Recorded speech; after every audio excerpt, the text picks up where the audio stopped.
Olá, eu sou o Dr. Murilo Boraski, médico nutrólogo e endocrinologista, e hoje a gente vai falar a respeito do mal do século, que é o estresse, diretamente relacionado ao hormônio cortisol.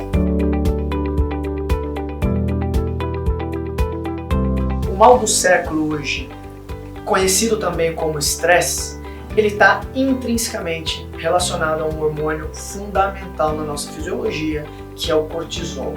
O que é esse hormônio? Tá? O cortisol ele é um hormônio produzido principalmente no início da manhã. Para quê? Para te dar energia, disposição. Ao longo do dia, conforme você vai vivendo o seu dia, esses níveis eles vão diminuindo, como se fosse a bateria de um celular, em que a gente coloca na parede para carregar durante a noite. Você carrega o seu nível de cortisol e ao longo do dia a gente vai gastando ele, tendo o pico menor ali perto do horário do sono. Para que serve esse cortisol? Esse cortisol, como eu disse anteriormente, pico de energia no início da manhã, mas ele está relacionado também com outros hormônios.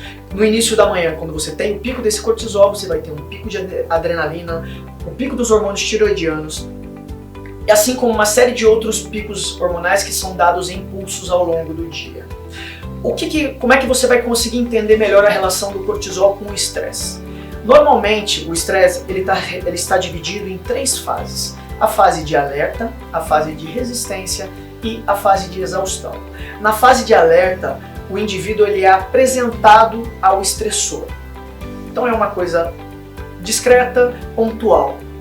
A fase de resistência, aí a gente já está falando de um período maior de exposição a esse estresse, ou seja, um período prolongado desse estresse, ou então um estresse muito abrupto de grande monta, por exemplo, um acidente automobilístico, a perda de um ente querido, um patrão muito chato que está todo dia na tua sala te apurrinhando no mesmo horário, fazendo com que você tenha esses picos de estresse, e isso realmente faz com que você tenha uma alteração muito maior do que você possa imaginar dentro do teu organismo.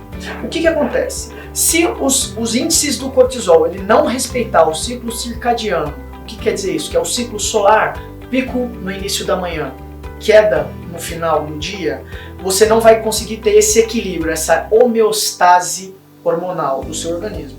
E o que isso vai acarretar no teu organismo? Perda da qualidade do sono. Como é que a gente começa a ter interferência no sono?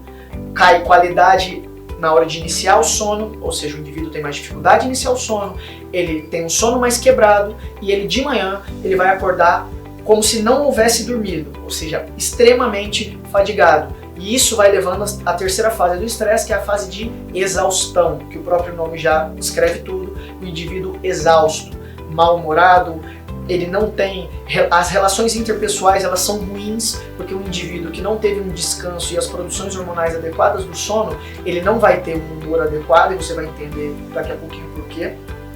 Ele não vai ter uma produção no trabalho adequada, ele vai estar o tempo todo mais irritado, e se a gente estiver falando de uma mulher, a gente piora um pouquinho o problema, porque a gente já sabe hoje, com estudos bem recentes, que a mulher, ou seja, estrogênio e progesterona, está intrinsecamente relacionado com picos de estresse. Ou seja, a mulher realmente ela sofre mais desse estresse do que o próprio homem por determinados níveis aí de estrogênio e progesterona.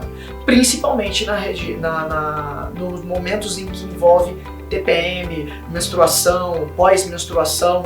Então, hoje a gente precisa de um equilíbrio metabólico, principalmente às custas do cortisol, para a gente conseguir realmente um emagrecimento, conseguir trabalhar melhor, uma relação dentro de casa, familiar, interpessoal melhor. Então está intrinsecamente relacionado a esse hormônio que pode parecer besteirinha, mas sem ele a gente não vive.